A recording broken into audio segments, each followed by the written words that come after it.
நன்றியை தெரிவிச்சு இன்னொருத்தவங்களுக்கு முக்கியமா நான் நன்றி சொல்லணும். அது இந்த விஜய் மாமாவோட குட்டி நண்பா நன்றி.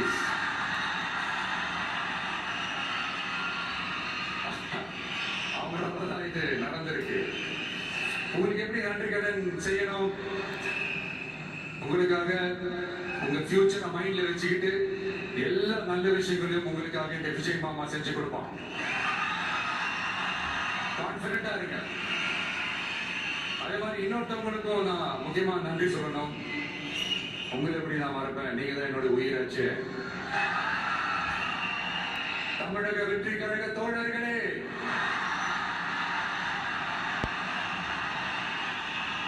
உண்மையில சொல்லணும்னா நீங்க இல்லைன்னா எதுவுமே இல்லை. என்னோட கழக தோழர்களுக்கும் கழக நிர்வாகிகளுக்கும் வாக்குச்சாவடி முகவர்களுக்கும்